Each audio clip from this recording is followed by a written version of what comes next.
ವಾಸ್ತುಶಾಸ್ತ್ರದ ಪ್ರಕಾರ ಪ್ರತಿಯೊಂದು ದಿನವೂ ಒಂದು ನಿರ್ದಿಷ್ಟ ಶಕ್ತಿಯನ್ನು ಹೊಂದಿರುತ್ತದೆ. ಹಾಗಾದರೆ ಯಾವ ದಿನದಂದು ಉಗುರನ್ನು ಕತ್ತರಿಸಬಹುದು ಹಾಗೂ ಕತ್ತರಿಸಬಾರದು ಎಂದು ತಿಳಿಯೋಣ. ಭಾನುವಾರ. ಸಾಮಾನ್ಯವಾಗಿ ಭಾನುವಾರ ರಜಾ ದಿನವೆಂದು ಎಲ್ಲರೂ ಆ ದಿನ ಉಗುರುಗಳನ್ನು ಕತ್ತರಿಸುತ್ತಾರೆ. ಆದರೆ ಅದು ಅಶುಭ ತರುತ್ತದೆ ಎಂದು ತಿಳಿದಿರುವುದಿಲ್ಲ. ಭಾನುವಾರ ಉಗುರುಗಳನ್ನು ಕತ್ತರಿಸುವುದರಿಂದ ಪ್ರಗತಿಯಲ್ಲಿ ಅಡೆತಡೆಗಳು ಉಂಟಾಗಿ ಯಶಸ್ಸಿಗೆ ಅಡ್ಡಿಯಾಗುತ್ತದೆ. ಸೋಮವಾರದ ದಿನ ಉಗುರು ಕತ್ತರಿಸುವುದು ಶುಭವನ್ನು ತರುತ್ತದೆ. ಇದರಿಂದ ಕೈ ಹಾಕಿದ ಕೆಲಸಗಳು ಯಶಸ್ವಿಯಾಗುತ್ತದೆ. ಸಮಾಜದಲ್ಲಿ ಗಣ್ಯರ ಜೊತೆ ಸ್ನೇಹ ಬಾಂಧವ್ಯ ಹೆಚ್ಚಿ ಅದು ಅದೃಷ್ಟ ತರುತ್ತದೆ.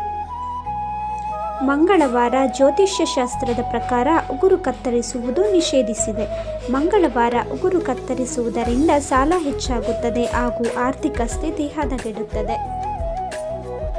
ಬುಧವಾರ. ಉಗುರು ಕತ್ತರಿಸುವುದು ಒಳ್ಳೆಯದು. ಇದರಿಂದ ಮನಸ್ಸಿಗೆ ಪ್ರಶಾಂತತೆ ಹೆಚ್ಚುತ್ತದೆ ಹಾಗೂ ಆರೋಗ್ಯ ಸಮಸ್ಯೆಯೂ ನಿವಾರಣೆಯಾಗುತ್ತದೆ. ಹಾಗೆ ಗುರುವಾರ ಉಗುರು ಕತ್ತರಿಸುವುದು ಶುಭದಾಯಕವಾಗಿದೆ. ಶುಕ್ರವಾರದಂದು ಉಗುರು ಕತ್ತರಿಸುವುದರಿಂದ ಮಹಾಲಕ್ಷ್ಮಿ ಕೋಪಗೊಳ್ಳುತ್ತಾಳೆ. ಆರ್ಥಿಕ ಸಂಕಷ್ಟ ಉಂಟಾಗಿ ಕುಟುಂಬದಲ್ಲಿ ಕಲಹ ಹೆಚ್ಚಾಗುತ್ತದೆ. ಅನಾರೋಗ್ಯ ಸಮಸ್ಯೆಯೂ ಕೂಡ ಉಂಟಾಗುತ್ತದೆ. ಆದ್ದರಿಂದ ಶುಕ್ರವಾರ ಯಾವುದೇ ಕಾರಣಕ್ಕೂ ಉಗುರು ಕತ್ತರಿಸಬಾರದು. ಶನಿವಾರ ಉಗುರು ಕತ್ತರಿಸುವುದು ಶುಭದಾಯಕ.